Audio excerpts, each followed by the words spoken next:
I wanted to share with folks a design or concept for an aerobic compost tea bubbler that we've been working with this whole summer that so far has served us really well, and in a lot of ways I believe has distilled out some of the complexities and costs that could be associated with doing compost tea.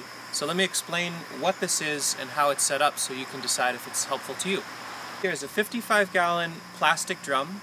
You could, if you wanted to save money or if you already had it, use a plastic garbage can, but this is nice in that for $8 to $15 or so, they're very easy to find. What I've done is took it and flipped it upside down, so the top is facing down, and I used a jigsaw to cut this. You could use a hand saw if you wanted to, just to simply cut it. You could cut it at whatever height you wanted, so one idea would be your flat bottom, if you cut this a little bit lower, could then be a dipping tank or used for something else.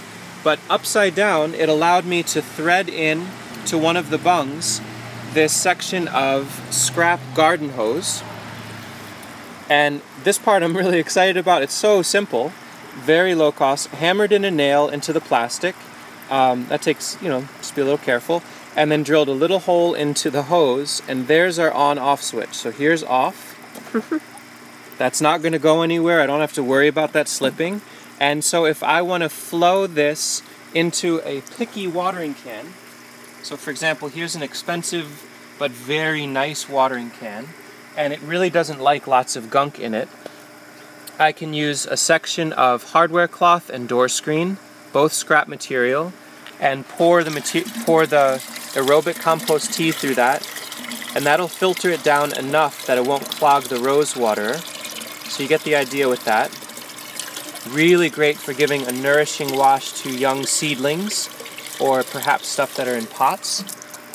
For watering existing plants or gardens, I can use a watering can that has the tip cut off, which is very much a not picky watering can, and I can simply dip it in.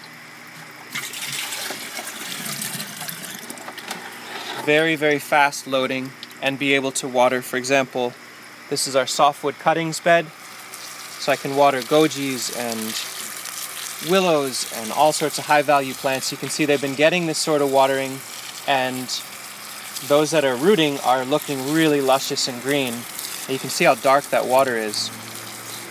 Now the way we actually make the tea, also straightforward.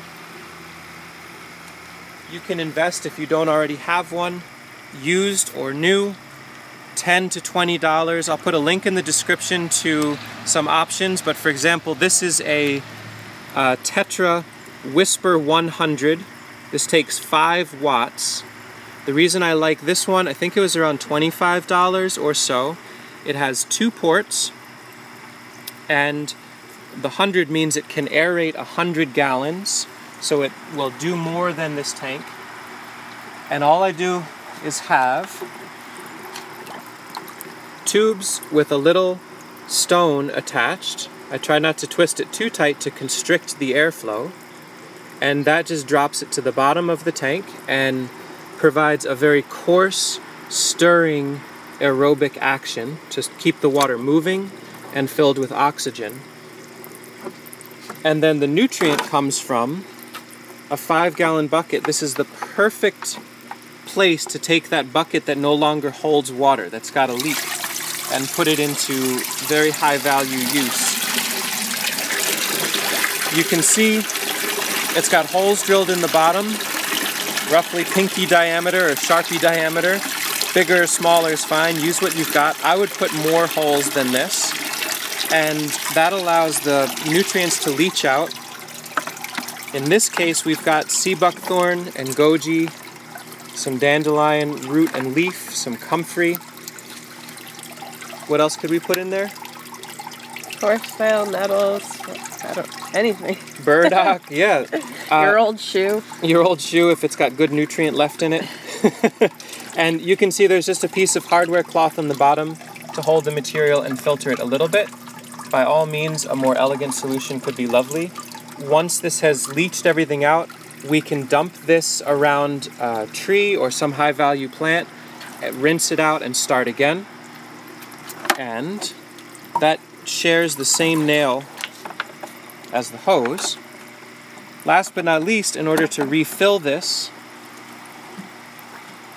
we can dip into rainwater or a pond. This is a small pond to store water for fish, and I just pour it back through